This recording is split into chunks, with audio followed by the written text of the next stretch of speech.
السلام علیکم۔ کراچی میں ایم کیو ایم کا عہدیدار بیوی کے سامنے قتل، فائرنگ کی بوچھاڑ سے علاقہ لرز اٹھا، وکیلوں میں خوف و ہراس پھیل گیا۔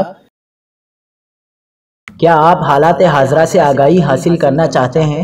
خبر کے پیچھے چھپے اصل حقائق جاننا چاہتے ہیں تو ابھی سبسکرائب کیجئے جلمل پاکستان کو اور ساتھ ہی گھنٹی کے نشان پر کلک کر دیں۔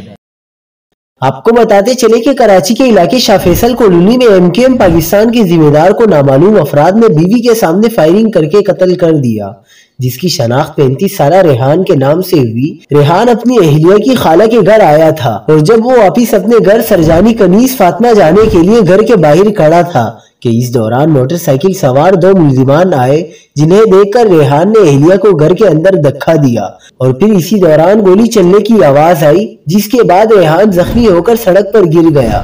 مقتول کا تعلق M Q M Pakistan Surjani town sector سے تھا، جو کہ UC3 کا جوائنٹ انچارج اور کیبل کا کام کرتا تھا۔ مقتول کی اہلیہ نے بتایا کہ 2 افراد آئے جنہوں نے فائرنگ کی تھی، جبکہ مقتول ریحان سے کوئی چیز نہیں چھینی گئی۔